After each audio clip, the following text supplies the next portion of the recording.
Hello everyone, welcome to Uttam's academy. మరి మనకు 2021 process server, office subordinate, డ్రైవర్కి సంబంధించి ఎగ్జామ్స్ కంప్లీట్ కావడం జరిగింది. మరి ఈ యొక్క 2 రోజుల్లో మొత్తం 6 షిఫ్ట్లు ఎగ్జామ్ జరిగినాయి. 6 షిఫ్ట్ల నుంచి మనకు జీకే నుంచి ఎటువంటి క్వశ్చన్స్ రావడం జరిగింది. దీన్ని బేస్ చేసుకొని మనకు ఫర్దర్గా రాబోయేటటువంటి జూనియర్ అసిస్టెంట్, ఎగ్జామినర్ మరియు టైపిస్ట్, కాపీస్ట్, స్టెనోగ్రాఫర్ ఉద్యోగాల నుంచి మనకు ఏ క్వశ్చన్స్ అడగచ్చు, ఒక బ్రీఫ్ రివ్యూ ఇక్కడ చూడబోతున్నాం. ఎగ్జామ్స్ అయితే మాత్రం ఓవరాల్గా చూస్తే మనకు మరీ ఈజీ లేదు, మరీ డిఫికల్ట్ లేదు అనిపిస్తూ ఉంది. సో మోడరేట్ అని చెప్పచ్చు మనం. మరి కొన్ని షిఫ్ట్ల వాళ్ళకైతే మాత్రం కరెంట్ అఫైర్స్ అనేది లాస్ట్ ఇయర్ కూడా అడగడం జరిగింది. ఇన్ జనరల్గా మనం ఏమనుకుంటామంటే కరెంట్ అఫైర్స్ అనేది మనకు 6 months చాలు అనుకోవడం జరుగుతుంది. కానీ ఇటీవల కాలంలో ట్రెండ్ అయితే పూర్తిగా మారిపోయింది. సో 6 months కాదు, 9 months కాదు, 1 year కాదు, లాస్ట్ ఇయర్ కూడా మనకు ఉన్నాయి. సో లాస్ట్ ఇయర్ 2023 1, 2, 3 బిట్లు పడడం జరిగింది. అంటే దీన్ని బట్టి మనకి ఏమర్థమవుతా ఉందంటే కరెంట్ అఫైర్స్ అనేది ఒక నిరంతర ప్రక్రియ. ఏదో ఎగ్జామ్ దగ్గరలో చూసుకుంటే సరిపోవు. ఎగ్జామ్ వచ్చే వరకు, మనకు జాబ్ వచ్చే వరకు మనం ప్రతిరోజు ఈ యొక్క కరెంట్ అఫైర్స్ అనేది అప్డేట్ కావుతూ ఉండాల్సిందే అని దీన్ని బట్టి మనకు తెలుస్తూ ఉందన్నమాట. మరి ఓవరాల్గా అన్ని రకాల షిఫ్ట్ల నుంచి మనకు జీకే క్వశ్చన్స్ ఏమేమి అడిగారు అని చూస్తున్నాం. మరి చూస్తే మనకు జనరల్గా ఏమైతే సిలబస్ ఇచ్చారో ఈ యొక్క పోస్టులకు సంబంధించి ఏమైతే సిలబస్ ఉందో ఆ సిలబస్ నుంచి మ్యాక్సిమం అయ్యే కవర్ చేస్తూ పోయారనమాట. ఒక జాగ్రఫీ పరంగా కానీ, పాలిటీ పరంగా కానీ, హిస్టరీ పరంగా కానీ, మరియు ఎకనామిక్స్ పరంగా కానీ, సైన్స్ అండ్ టెక్నాలజీ పరంగా కానీ. ఎకనామీ పరంగా అయితే మాత్రం క్వశ్చన్స్ తక్కువగానే ఉన్నాయి. మరి సైన్స్ అండ్ టెక్నాలజీ నుంచి మనకి ఎక్కువ క్వశ్చన్స్ రావడం జరిగింది. అదే మాదిరిగా ఏపీ స్కీమ్స్ నుంచి కూడా మనకి ఎక్కువ క్వశ్చన్స్ రావడం జరిగింది. మరి మంత్రుల పేర్లు కూడా అడగడం జరిగింది. కాబట్టి మరి దీనివల్ల మనకి ఏమవుతుందంటే ఓవరాల్గా అంటే అట్లా ఎటువంటి టైప్ ఆఫ్ క్వశ్చన్స్ వస్తున్నాయి, మనం ఎట్లా ప్రిపేర్ కావాలని తెలుస్తుంది. మరి ఇప్పుడు గుర్తుంచుకోండి, మనకు ఈ యొక్క 6 రకాల షిఫ్ట్లో ఎగ్జామ్ జరిగింది కదా, దాని నుంచి బిట్లు రిపీట్ అవుతాయంటే సో మ్యాక్సిమం నాకు తెలిసి 99% ఈ యొక్క క్వశ్చన్స్ రిపీట్ అయ్యే అవకాశం అయితే లేదు. అందువల్ల నేను ఇక క్వశ్చన్స్కు ఎక్కడ కూడా అదే పేరు దానికి ఆన్సర్ అయితే నేను పెట్టలేదు, ఎందుకంటే మోస్ట్లీ ఇవి రావు కాబట్టి. సో దీన్ని బేస్ చేసుకొని ఎటువంటి క్వశ్చన్స్ అడుగుతారో దాన్ని బట్టి మీ యొక్క మీరు ప్రణాళిక సిద్ధం చేసుకోండి. మరి ఇప్పుడు ఏదో చెప్పామనేసి కొందరంటే నాకు ఫోన్ చేసి ఈరోజు సార్ 2023 కరెంట్ అఫైర్స్ మీ దగ్గర ఉన్నాయా, 2024 కరెంట్ అఫైర్స్ మీ కాడ ఉన్నాయా, మాకు చెప్పండి, మాకు ఫార్వర్డ్ చేయండి, చదువుతామంటున్నారు. ఎక్కడ చదువుతాం మిత్రమా? సో 1 year కరెంట్ అఫైర్స్ 2023 కానీ 2024 కానీ కరెంట్ అఫైర్స్ చదవాలంటే ఎంత టైం పడుతుంది మనకు? సో 1 or 2 days అయిపోయేది కాదు కదా. సో అవన్నీ పక్కన పెట్టేసేయండి, భయపడొద్దండి. సో ఆల్రెడీ మనం ఏదైతే చదివినామో అది చదువుకుంటే పోయినా చాలు. సో వాటిని గుర్తుపెట్టుకొని ఆ క్వశ్చన్స్ అటెంప్ట్ చేస్తే చాలు. సో దీనికోసమే మళ్ళీ మనం అవన్నీ రెఫర్ చేసి ట్విస్ట్లు ఇచ్చుకొని ఇవన్నీ మర్చిపోయి అంత అవసరం లేదు. సో టెన్షన్ పడొద్దండి, డోంట్ టెన్స్. ఏమైతే నేర్చుకున్నామో, ఏమైతే చదివామో అవి చదువుతుంటే చాలు. మరి లాస్ట్ ఇయర్ కరెంట్ అఫైర్స్ చదవాలనుకుంటామో చదువుతాం, కానీ అవి వస్తాయని తెలుసో మనకు తెలియదు కదా. కాబట్టి దాని గురించి పక్కన పెట్టేసేయండి, వద్దు. ఏమైతే చదివామో వాటిని రివైజ్ చేయండి, దాన్ని మించిన ఆయుధం ఇంకోటి లేదని చెప్తాను నేను.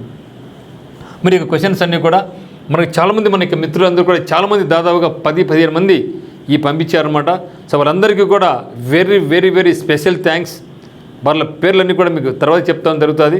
సో ఎవరైతే నాకు క్వశ్చన్స్ పంపించారో నిజంగా మనందరూ కూడా వాళ్ళకు ఏ గ్రేట్ హ్యాట్సప్. నేను కూడా వాళ్ళకందరూ కూడా ఒక గ్రేట్ హ్యాట్సప్ చెప్తున్నాను. సో మన కోసం వీళ్ళందరూ పంపించారు కాబట్టి వాళ్ళకి పేరున ధన్యవాదాలు తెలుపుకుంటున్నాం అనమాట. మరి చూద్దాం సార్ ఏం క్వశ్చన్స్ అడిగినారో. సో డిస్ట్రిక్ట్ ఫార్మేషన్ ఇయర్స్ అయితే ఖచ్చితంగా అడుగుతున్నారనమాట. చిత్తూరు జిల్లా ఎప్పుడు ఫార్మేషన్ అయ్యింది, అనంతపూర్ జిల్లా బళ్ళారి నుంచి ఎప్పుడు విడిపోయింది, మరియు చిత్తూరు జిల్లా, కడప జిల్లా, బళ్ళారి జిల్లా ఎప్పుడు ఏర్పాటు కావడం జరిగింది, చిత్తూరు బళ్ళారి నుంచి అనంతపూర్ జిల్లా ఎప్పుడు విడిపోయింది. సో ఆ విధంగా కోవలో మనకు ఒంగోలు జిల్లా మనకు ఎప్పుడు ఏర్పాటు కావడం జరిగింది, మరి 26 జిల్లాలు ఎప్పుడు ఏర్పాటు కాకుండా ఏ తేదీ, ఇవన్నీ కూడా ఫర్దర్గా వచ్చే అవకాశం అయితే మనకు ఉందన్నమాట. ఎందుకంటే మనకి ఇక్కడ ఒంగోలు జిల్లాను టచ్ చేయలేదు కాబట్టి ఖచ్చితంగా చివరిగా అంటే పాత జిల్లాల ప్రకారం చివరి ఏర్పడిన జిల్లా ఒంగోలు జిల్లానా, ఈ జిల్లాలు ఇచ్చి మరి 26 జిల్లాల ఇల్లు ఎప్పుడు ఏర్పడినాయి, ఎన్ని జిల్లాలు ఎట్లా ఏర్పడినాయి, ఇవన్నీ కూడా నెక్స్ట్ అడిగే అవకాశం అయితే ఉందన్నమాట. మరి ఫస్ట్ రైల్వే లైన్ ఇన్ ఏపీలో రైల్వే ఫస్ట్ లైన్ ఏర్పాటు చేయడం జరిగింది. ఇవన్నీ కూడా మీరు గమనించండి. మనకి ఉత్తమ్స్ అకాడమీలో జిల్లాల సమాచారంలో ఇవన్నీ కూడా కవర్ కావడం జరిగింది. అన్నీ కూడా కవర్ చేయడం జరిగింది. ఒక్కసారి మీరు PDF డౌన్లోడ్ చేసుకొని అన్ని కూడా ఒకసారి చదవండి. మరి ఫస్ట్ రైల్వే లైన్ ఏపీ ఎప్పుడు ఏర్పాటు కావడం జరిగింది, నెక్స్ట్ ఏం రావచ్చు మనకు first railway line in India అడగచ్చు, లేదా ఫస్ట్ మనకు బుల్లెట్ ట్రైన్ ఎక్కడి నుంచి ఏర్పాటు కావడం జరిగింది, ఫస్ట్ శతాబ్ది ఎక్కడి నుంచి ఏర్పాటు కావడం జరిగింది, ఇవన్నీ కూడా ఫర్దర్గా వచ్చే అవకాశం అయితే ఉందన్నమాట. మరి Bihu dance, Kohli folk dances గురించి అడగడం జరిగింది. సో కాబట్టి మనకు ఇక ముఖ్యంగా ఇండియన్ ఆర్ట్ అండ్ కల్చర్లో భాగంగా మనకు ఈ యొక్క డ్యాన్సెస్ గురించి అడుగుతున్నారు కాబట్టి అన్ని రకాల స్టేట్ల నుంచి మనం కంప్లీట్గా నేర్చుకోవాలి. వీటికి సంబంధించి మనకు ఉత్తమ్స్ అకాడమీలో మీకు ఇండియన్ ఆర్ట్ అండ్ కల్చర్లో భాగంగా అన్నీ కూడా ప్రతి స్టేట్ కూడా కోడింగ్ విధానంలో మీకు ఈ యొక్క డ్యాన్సెస్ కానీ, ఫోక్ డ్యాన్సెస్ కానీ, ఫెస్టివల్స్ కానీ ఇవన్నీ కూడా నేర్పించడం జరిగింది. మరి చంద్రన్న పెళ్లి కానుక, జగనన్న విదేశీ విద్యా దీవెన. సో ముఖ్యంగా ఈ రెండు కూడా ఇవే కాదు, ఇంకా చాలా వరకు అడిగారు. అంటే మనం ఏమనుకున్నాను, నేను కూడా ఏమనుకున్నానంటే ఇది వచ్చేసి కూటమి గవర్నమెంట్ ఈ కొత్త స్కీమ్స్ అడుగుతాడు అనుకోవడం జరిగింది. కానీ మనకు కొత్త స్కీమ్స్తో పాటుగా లాస్ట్ గవర్నమెంట్లో వైఎస్ఆర్ జగన్ గవర్నమెంట్లో కూడా ఏవైతే స్కీమ్స్ ఉన్నాయో వాటిని కూడా మిళితం చేసి అడిగారన్నమాట. ఇప్పుడు చంద్రబాబు నాయుడు గారు ఏవే పథకాలు పెట్టారో వాటితో పాటుగా అవి కూడా అడుగుతున్నారు. కాబట్టి మరి రెండు లింకప్ చేసుకోవాలి. ముఖ్యంగా ఈ రెండు లింకప్ చేసి అనమాట. అంటే ఆ పేరు ఇప్పుడు ఏ పేరు మార్చబడింది, ఎంత అమౌంట్ ఇస్తున్నారు, ఈ విధంగా లింక్ చేశారు. కాబట్టి మనం ఒక్కసారి ఆ యొక్క పాత స్కీమ్స్ కూడా ఓకే, ఇప్పుడు సూపర్ 6, అప్పుడు నవరత్నాలు కూడా ఒకసారి చూసుకుంటే బాగుంటుందని నేను భావిస్తున్నాను అనమాట. మరి అనంతపురం జిల్లాలో ముఖ్యంగా మోస్ట్ సాయిల్స్ ఏమున్నాయి అడగడం జరిగింది. సో ఇవే కాదు, నాట్ ఓన్లీ అనంతపురం, కొన్ని ఏరియాస్లో కొన్ని బీచ్ల దగ్గర అక్కడ ఏ సాయిల్స్ ఉన్నాయి, దక్కన్ ప్లాట్యూ ఏ సాయిల్స్ ఉన్నాయి. సో సాయిల్స్ మీద అయితే మాత్రం ఖచ్చితంగా ఒక బిట్ అనేది పడతా ఉంది జాగ్రఫీల పరంగా. So fundamental rights, fundamental duties, okay, ఈ ఆర్టికల్స్, అమెండ్మెంట్స్, సో పాలిటీ పరంగా మనకు అడిగారనమాట. ఓకే, సో 73, 74 అమెండ్మెంట్స్ మీద నెక్స్ట్ ఎక్కువ పడే అవకాశం అయితే ఉందన్నమాట. మరి రిమూవల్ ఆఫ్ జడ్జెస్ అనేది మన ఏ కంట్రీ నుంచి తెచ్చుకోవడం జరిగింది. సో దీంతో పాటుగా మళ్ళీ మన రకరకాలుగా కొన్ని రష్యా నుంచి, కొన్ని జపాన్ నుంచి, జర్మనీ నుంచి, అమెరికా నుంచి తెచ్చుకోవడం జరిగింది స్కీమ్స్. ఇవి మన యొక్క రాజ్యాంగంలో కొన్ని భాగాలు. మరి ఏ దేశం నుంచి ఏది తెచ్చుకోవడం జరిగిందని ఇష్టం ఉండి అడిగే అవకాశం ఉంది. ఎందుకంటే అడిగింది మనకు removal of judges from which country అన్నారు. కాబట్టి ఖచ్చితంగా ఏ దేశం నుంచి ఏ భారత్ చేసుకోవడం జరిగింది అడిగే అవకాశం ఉంది. మరి ఇంకా మనకైతే మాత్రం ఈ యొక్క కరెంట్ అఫైర్స్ పరంగా ఏ హైకోర్టుకు మనకు చీఫ్ జస్టిస్ ఎవరు ఉన్నారు ఇది అడగలేదు. నెక్స్ట్ పడే అవకాశం ఉంది. చీఫ్ జస్టిస్ ఆఫ్ ఇండియా గురించి, longest chief shortest chief president ఎవరున్నారు, ఫస్ట్ ఎవరు ఇవన్నీ అడగలేదు. సో ఫర్దర్గా ఇంకా మనకు రేపు ఇంకా 2 రోజుల ఎగ్జామ్, ఇంకా 3 ఎగ్జామ్స్ ఉన్నాయి కాబట్టి ఇక్కడ మనకు అడిగే అవకాశం అయితే ఉంది. సో ఏపీ డిస్ట్రిక్ట్స్ నుంచి స్కీమ్స్ అయితే మాత్రం కంపల్సరీ నేర్చుకోవాలి. అయితే ఈ యొక్క ఏపీ డిస్ట్రిక్ట్లో ఏ సంవత్సరంలో ఏ జిల్లాకు ఏ అవార్డు రావడం జరిగింది అడిగారు. చూడండి ఇక్కడ. సో 2023లో అడిగారు, కొన్ని 2024లో, కొన్ని 2025లో ఏ జిల్లాకు ఏ స్కీమ్ నుంచి అవార్డు రావడం జరిగింది, ఎవరు అందుకోవడం జరిగింది. మరి సిఎస్ విజయానంద్ గారి గురించి కూడా ఒక బిట్ అడగడం జరిగారనమాట. సో క్లీన్లీనెస్ అవార్డ్స్ ఏ జిల్లాకు రావడం జరిగింది. సో ఇవి కూడా మనకి ఇక్కడ అడిగారు కాబట్టి మనం ప్రతిదాన్ని కూడా చూసుకోవాల్సి ఉంటుంది. కొందరు అడుగుతూ ఉంటారు అనమాట, సార్ ఏది బాగా నేర్చుకోవాలి అనేసి.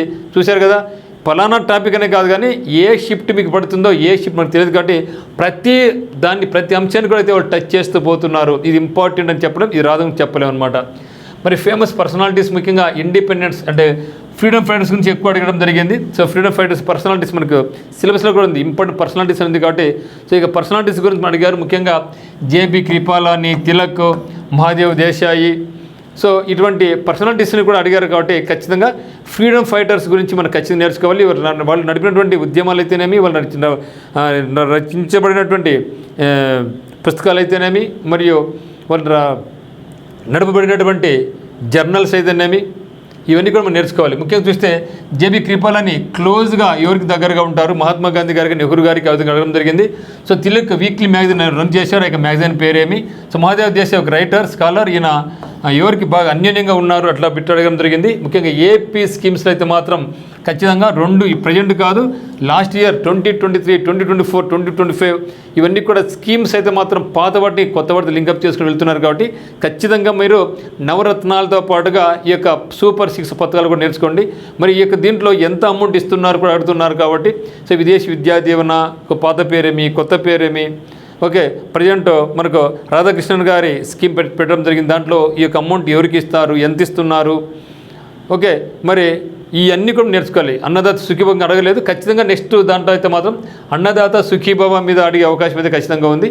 మరి ఈ యొక్క శ్రీనిధిని ఎప్పటి నుంచి అమలుపరిచారు, ఇవన్నీ కూడా నెక్స్ట్ ఫర్దర్గా అడిగే అవకాశం అయితే ఖచ్చితంగా ఉందన్నమాట. సో దివ్యాంగులకు ఇచ్చే మొత్తం అమౌంట్ ఎంత? సో రాధాకృష్ణ స్కీమ్ అమౌంట్ ఎవరికి ఇస్తారు? తల్లులకు ఇస్తారా, పిల్లలకి విద్యార్థికి ఇస్తారా, తండ్రికి ఇస్తారా, ఇలాంటి స్కూల్ పంపిస్తారా, కలెక్టర్కి ఇస్తారా? సో ఈ విధంగా అడుగుతున్నారన్నమాట. మరియు Indian soils and AP soils మీద అయితే బిట్లు అడుగుతున్నారు. చీరాల బాపట్ల దగ్గర ఉన్నటువంటి సాయిల్స్ ఏంది, అనంతపూర్లో ఉన్నటువంటి సాయిల్స్ ఏంటివి, ఎక్కువ ఏమతులు ఉన్నాయి. ఏపీ మినిస్టర్స్ ముఖ్యంగా చూస్తే హెల్త్ మినిస్టర్ గురించి అడిగారు. హెల్త్ మినిస్టర్ ఎవరు అడిగారు కాబట్టి నెక్స్ట్ ఖచ్చితంగా మనం ఆంధ్రప్రదేశ్లో ఉన్న ప్రతి మినిస్టర్ కూడా మనం నేర్చుకోవాల్సి ఉంటుంది. సో నెక్స్ట్ ఇంకా మనకు ఇంకా దాదాపు 8 షిఫ్ట్లు ఉన్నాయి ఎగ్జామినేషన్. ఈ యొక్క 8 షిఫ్ట్లలో కూడా ఖచ్చితంగా సెంట్రల్ గవర్నమెంట్ ఉన్నటువంటి మంత్రులు ఇంకా అడగలేదు, కానీ అడిగే అవకాశం ఉంది. మరి ఏపీ మినిస్టర్స్ గురించి అయితే మాత్రం బిట్లు అడుగుతున్నారు కాబట్టి ఒక్కసారి ఏపీ మినిస్టర్స్ యొక్క లిస్ట్ అంతా ఒకసారి బయట తీయండి. So best performance states in which wind ఎనర్జీలో బెస్ట్ పెర్ఫార్మ్ చేసిన స్టేట్స్ ఏంటివి అంటే ఎనర్జీ పరంగా విండ్ ఎనర్జీ, సోలార్ ఎనర్జీ వీరు కూడా అడుగుతున్నారన్నమాట. సో ఒలింపిక్స్ ముఖ్యంగా పారా ఒలింపిక్స్ నందు నవదీప్ సింగ్కు ఏ ప్రైజ్ రావడం జరిగింది, గోల్డా, సిల్వరా? సో ఆ విధంగా అడగడం జరిగింది. కాబట్టి సో ఒలింపిక్స్ని కూడా టచ్ చేశారు కాబట్టి 2024లో ప్యారిస్ ఒలింపిక్స్ జరిగాయి కాబట్టి అక్కడ నుంచి మనకు అడిగే అవకాశం ఉంది. హాకీ మీద అయితేనేమి, తర్వాత నీరజ్ చోప్రా మీద గురించి అయితేనేమి, వారు పారా ఒలింపిక్స్లో మనకు ఎక్కువ అవార్డ్స్ రావడం జరిగింది. వాళ్ళు ఎవరు 4 ఒలింపిక్స్లో ఎవరికి అవార్డులు తెచ్చాయి, వాళ్ళకి ఏ ప్రైజ్ వచ్చింది, సో వాళ్ళ యొక్క స్పోర్ట్స్ పేరేమి, ఇది కూడా అడిగే అవకాశం అయితే ఉందన్నమాట. మరి సిఎస్ ఆంధ్రప్రదేశ్ యొక్క సిఎస్ ఎవరు అడిగారు? విజయానంద్. ఈయన రిసీవ్ అయినటువంటి అవార్డు 2024లో ఏ అవార్డ్స్ తీసుకోవడం జరిగింది. ఇండస్ట్రియల్ పాలసీ గురించి ముఖ్యంగా ఏపీలో ఉన్నటువంటి ఇండస్ట్రియల్ పాలసీ గురించి ఖచ్చితంగా అడుగుతున్నారు. కారిడార్స్ గురించి అడుగుతున్నారు. ఓకే, మరి అదే మిలిటరీ ఎక్సర్సైజెస్ ముఖ్యంగా అడిగింది అంటే నోమాటిక్ ఎలిఫెంట్ అడిగారు. మరి టైగర్ ఫ్లా ఎక్కడ, మరియు ఇండియాకు Sri Lanka, India Bangladesh, India Nepal, India China, India Mongolia, India France, India America, India UAE, వీటి మధ్య జరిగేటువంటి ఎక్సర్సైజెస్ అన్ని కూడా మనకి అడిగే అవకాశం ఉంది. కాబట్టి ఖచ్చితంగా ఎక్సర్సైజెస్ మీద మాత్రం బిట్లు అవుతుంది. తర్వాత సైన్స్ అండ్ టెక్నాలజీ పరంగా ప్రతి షిప్లో కూడా మనకు సైన్స్ అండ్ టెక్నాలజీ మీద బిట్లు అడగడం జరిగింది. లైక్ స్పేస్ ఎక్స్ మీద కానీ, ఇస్రో మీద కానీ, డిఆర్డిఓ మీద కానీ, సో డాకింగ్ టెక్నాలజీ మీద కానీ, సో ఇవన్నీ కూడా మనకు అడిగారు. కాబట్టి మరి మూన్ ల్యాండింగు, తర్వాత పిఎస్ఎల్వి, ఇవన్నీ కూడా ఖచ్చితంగా జిఎస్ఎల్వి అన్నీ అడుగుతారు. కాబట్టి మీరు వీటి మీద ఒక్కసారి సైన్స్ అండ్ టెక్నాలజీ మీద అయితే మాత్రం కొంచెం ఒక లుక్ వేసేయండి. మరి ఏపీ మద్రాస్ అంటే ఏపీని ప్రస్తుతం అది ఏ స్టేట్లో ఉంది, మద్రాస్ స్టేట్ అని అనేవాళ్ళం కదా, అది ఎట్లా ఏమని అడగడం జరిగింది.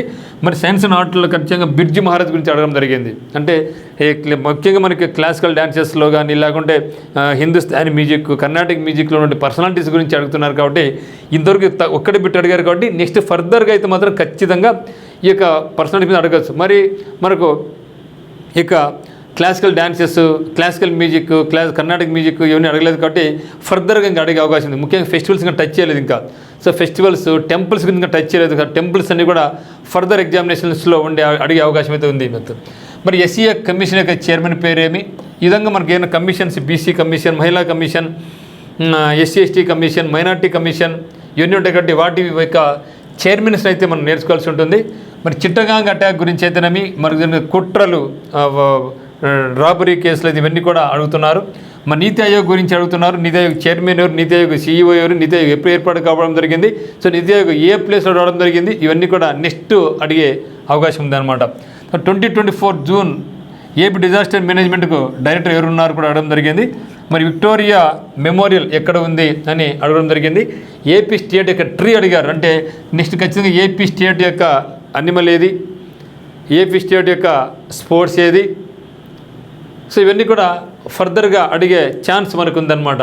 మరి కేశవానంద భారతి కేసు, మరి పార్టీలో కానీ ఇక కేసెస్ గురించి సుప్రీంకోర్టు జడ్జెస్ కానీ, లేదా వేరే హైకోర్టులుగా ముఖ్యమైనటువంటి జడ్జిమెంట్స్ ఏమైనా ఉంటాయో అక్కడ జడ్జిమెంట్స్ మీద అడుగుతున్నారు. కాబట్టి సో సుప్రీంకోర్టు జడ్జిమెంట్స్, అది కాకుండా మద్రాస్ కానీ, ఢిల్లీ కానీ, ముంబై కానీ వాళ్ళు ఇచ్చినటువంటి చారిత్రాత్మకమైనటువంటి తీర్పుల గురించి కూడా మనం చూడాల్సి ఉంటుంది. మరి మచిలీపట్నం మీద ఒక బిట్ అడగడం జరిగింది. విజయవాడ ఎయిర్పోర్ట్ ప్లేస్ ఎక్కడ ఉంది, విజయవాడ ఎయిర్పోర్ట్ ఏ ప్లేస్లో ఉంది అడగడం జరిగింది. సో ఈస్టర్న్ ఘాట్స్ ఉన్నటువంటి నేలలు, సో నేలల గురించి ఖచ్చితంగా అడుగుతున్నారు. సో అనంతపురం నేల అడిగారు, ఈస్టర్న్ ఘాట్స్ అడిగారు, తర్వాత ఓవరాల్ ఇండియాలో ఎటువంటి నేలలు ఎక్కువ ఉన్నాయి అడగడం జరిగింది. ఎన్జీ రంగా యూనివర్సిటీ ఎక్కడ ఉంది, ఇది కూడా మనం జిల్లాల సమాచారంలో మీకు చెప్పడం జరిగిందనమాట. మరి విజయవాడ ఎయిర్పోర్ట్ గురించి చెప్పడం జరిగింది. వైఎస్ఆర్ హార్టికల్చర్ యూనివర్సిటీ ఎక్కడ ఉంది, ఏ జిల్లాలో ఉంది. సో నబార్డ్ ఎప్పుడు ఎస్టాబ్లిష్ చేయడం జరిగింది. ఇక్కడ నబార్డ్ అడిగారంటే నెక్స్ట్ మనకి ఏముండొచ్చుగా reserve bank of India, state bank of India ఇటువంటి అడిగే అవకాశం అయితే ఉంది. కాబట్టి మరి ముద్రా స్కీమ్ ఎప్పుడు ఏర్పాటు చేయడం జరిగింది, ఇయర్. సో ముద్రా స్కీమ్ అడిగారంటే ఖచ్చితంగా సెంట్రల్ స్కీమ్స్ కూడా వాళ్ళు టచ్ చేస్తూ పోతున్నారు. ఏపీ స్కీమ్స్తో పాటుగా సెంట్రల్ స్కీమ్స్ కూడా వాళ్ళు టచ్ చేస్తున్నారు అనమాట. మరి బయోస్ఫియర్ రిజర్వ్స్ మన ఇండియాలో ఏమున్నాయి, కింద వాళ్ళకి కానిది ఏంది, అయ్యేది ఏంది. మరి ఇక ముఖ్యంగా బయోస్ఫియర్ రిజర్వ్స్లో యునెస్కో వరల్డ్ హెరిటేజ్ సైట్స్ పొందుపరిచినటువంటి ప్లేసెస్ ఏమున్నాయి అంటున్నారు. కాబట్టి ఖచ్చితంగా నెక్స్ట్ యునెస్కో మీద మనకు 44 యునెస్కో వరల్డ్ హెరిటేజ్ సైట్స్ ఉన్నాయి. కాబట్టి వాటి మీద కూడా మనకి నెక్స్ట్ బిట్లు పడే అవకాశం అయితే ఉంది. మరి పిఎస్ఎల్వి గురించి, జిఎస్ఎల్వి గురించి, ఎస్ఎస్ఎల్వి గురించి, డిఆర్డివి మిసైల్స్ గురించి ఇవన్నీ కూడా ఫర్దర్గా అడిగే అవకాశం ఉంది. సో సీఎం ఆఫ్ ఢిల్లీ అడిగారంటే అంటే ఖచ్చితంగా కొత్త రాష్ట్రాలకు ఎక్కడైతే సీఎంలు అయితే వచ్చినారో, ముఖ్యంగా మధ్యప్రదేశ్, మరి ఒడిశా, ఆంధ్రప్రదేశ్ మనకు తెలిసిపోతుంది, పెద్ద కష్టమే కాదు మనకు. సీఎం ఢిల్లీ సీఎం ఎవరు అంటే కొత్త రాష్ట్రాల్లో ఎక్కడైతే సీఎంలు అయితే ఉన్నారో వాళ్ళ గురించి నేర్చుకోవాల్సి ఉంటుంది. గవర్నర్స్ కూడా నేర్చుకోండి ఒకసారి. సో నవరత్నాలు సూపర్ 6 కంపేర్ చేసుకోండి. So wild life protection act ఎప్పుడు ఏర్పాటు రావడం జరిగింది, మరి ఇట్లా వైల్డ్ లైఫ్ ప్రొటెక్షన్ యాక్ట్ వచ్చింది. కాబట్టి మరి world life sanctuaries, bird sanctuaries ఇవన్నీ మనం నేర్చుకోవాల్సి ఉంటుంది. సో హ్యూమన్ డెవలప్మెంట్ ఇండెక్స్లో ఉన్నటువంటి పారామీటర్స్ ఏంది, ఇవన్నీ కూడా అడగడం జరిగింది. సో వీటితో పాటుగా మళ్ళీ మనకు పద్మ అవార్డ్స్ మీద బిడ్స్ రావడం జరిగింది. గాంధీ రిటర్న్స్ టు ఇండియా ఎప్పుడు మహాత్మా గాంధీ ఇండియాకి రిటర్న్ కావడం జరిగింది. సత్యశోధక సమాజం ఎవరు ఎస్టాబ్లిష్ చేశారు, ఎప్పుడు ఎస్టాబ్లిష్ చేశారు. సో రాజ్యాంగం అమెండ్మెంట్స్ గురించి, మరియు వైజాగ్ చెన్నై ఎకనామిక్ కారిడార్ గురించి, మరి ఆంధ్రప్రదేశ్లో ఉన్నటువంటి ఎకనామిక్ కారిడార్స్ ఏమైతే ఉన్నాయో అవన్నీ కూడా ఒకసారి నేర్చుకోండి. మరి 5 years ప్లాన్స్ గురించి కంపల్సరీ అడుగుతున్నారన్నమాట. సో ఇక పంచవర్ష ప్రణాళికలు మనం నేర్చుకోవాల్సి ఉంటుంది. సో తర్వాత మానిటరీ పాలసీలో ఒక బిట్ అడిగారు ఎకనామిక్స్ నుంచి, కానీ మొత్తానికి అయితే మాత్రం ఎకనామీ నుంచి అయితే మాత్రం బిట్లు చాలా తక్కువ వస్తుందని తెలుస్తూ ఉంది. మరి సీ పోర్ట్ల గురించి అడుగుతున్నారు. So river system in AP, మరి చంద్రగుప్త మౌర్య కుమారుడు హిస్టరీ నుంచి ఐఎన్సీ మొట్టమొదటి ఎప్పుడు స్ప్లిట్ అయింది, ఏ సమస్య స్ప్లిట్ అయింది, అప్పుడు ప్రెసిడెంట్ ఎవరు కూడా నేర్చుకోండి. యాంటీ డిఫెక్షన్ లా అనేది ఏ షెడ్యూల్ ఉంది భారత రాజ్యాంగంలో. సో ఎన్టీఆర్ భరోసా స్కీమ్లో అమౌంట్ ఎంత ఇస్తారు, గండికోట రిజర్వాయర్ ఎక్కడ ఉంది, ఏ నది మీద ఉంది, మరి జగనన్న కళ్యాణ మస్తు స్కీముకు ప్రస్తుతం ఏం పేరు పెట్టడం జరిగింది, వైఎస్ఆర్ విద్యానిధి స్కీము ప్రజెంట్ నేము, అంబేద్కర్ ఓవర్సీస్ విద్యానిధి కింద ఎంత అమౌంట్ పే చేస్తారు, మినిమం ఎంత, మ్యాక్సిమం ఎంత. సో పద్మభూషణ్ హాకీ కెప్టెన్గా ఇటీవల కాలంలో పద్మభూషణ్ అవార్డు రావడం జరిగింది, ఆయన పేరేమి. సో దాద్రా నగర్ హవేలీ అండ్ దామన్ డయ్యూ ఎప్పుడు ఫామ్ అయ్యడం జరిగింది, ఏ కంట్రీ నుంచి మనం స్వతంత్రం పొందాయేవి. సో పులికాట్ లేక్ ఎక్కడ ఉంది. సో పులికాట్ లేక్ అడిగినట్టు నెక్స్ట్ ఉండే మనకు కొల్లేరు లేక్ ఉంది, కొల్లేరు లేక్ అడిగే అవకాశం ఉంది. సో స్వామి దయానంద సరస్వతి పర్సనాలిటీ గురించి అడగడం జరిగింది. పాల్ఘాట్ స్ట్రీమ్ ఎక్కడ ఉంది, ఇండియాలో అతిపెద్ద డ్రైనేజ్ వ్యవస్థ ఉన్నటువంటి స్టేట్ ఏది, ఏ ప్రదేశం, అనంతపూర్, బళ్ళారి, కడప ఒకే జిల్లా ఏర్పడ్డాయి. ఆంధ్రప్రదేశ్లో అందరికీ ఇల్లు అనేది ఉంది కదా, ఆ స్కీమ్ పేరు ఏమి. మరి ముఖ్యంగా కమిటీల మీద నరసింహం కమిటీ గురించి కూడా అడగడం జరిగింది. మరియు గ్రీన్ రెవల్యూషన్, నెక్స్ట్ వచ్చేసి మనకు వైట్ రెవల్యూషన్ కూడా అడిగే అవకాశం ఉంది. ఇవి ఓవరాల్గా మనకు వచ్చినటువంటి బిట్స్ అనమాట. మరి క్వశ్చన్స్ అయితే కొన్ని చాలా సింపుల్గానే ఉన్నాయి, కొన్ని అయితే సరైనటివి సరికైనటివి కూడా ఈరోజు అడిగినట్టుగా తెలుస్తూ ఉందన్నమాట. మరి రీజనింగ్ పరంగా అయితే మాత్రం రీజనింగ్ ఎవరైతే రైల్వేస్కి ప్రిపేర్ అయినారో, మరి ఎస్ఎస్సికి ప్రిపేర్ అయినారో వాళ్ళకి ఈజీగానే ఉంది. మరి ముఖ్యంగా ఆఫీస్ సబార్డినేట్ వాళ్ళకైతే మాత్రం ఇబ్బందికరంగా ఉంటుంది. కాబట్టి మరి రైల్వేస్ ప్రిపేర్ అయిన వాళ్ళు ఆఫీస్ సబార్డినేట్కు పోటీ పడలేరు. కాబట్టి ఎందుకంటే వాళ్ళకి వేరే వీళ్ళకి వేరే కానీ మీరే వరీ కావద్దండి. సో ప్రాసెస్ సర్వర్కి అయితే మాత్రం ఖచ్చితంగా కాంపిటీషన్ హై లెవెల్లో ఉండబోతూ ఉంది. నెక్స్ట్ జూనియర్ అసిస్టెంట్కి ప్రిపేర్ అవుతున్నారు, ఇవన్నీ కూడా ఒకసారి బ్రీఫ్గా చూడండి. ఇప్పుడు మళ్ళీ మీరు బుక్స్ కొన్ని, అది కొన్ని, ఇది కొన్ని ఏం చేయొద్దండి. మీరు ఏమైతే చదివినారో వాటి ఒక్కసారి లుక్ వేడితే చాలు. సో కాబట్టి turning point Vishesh all the very best మిత్రమా. ఇవన్నీ కూడా ఓవరాల్ ఒక వ్యూ మాత్రమే. సో దీన్ని బేస్ చేసుకొని మీరు ఫర్దర్గా మీరు రివిజన్ చేయండి, ప్రాక్టీస్ చేయండి, చదవండి ఒకసారి. So thank you for watching.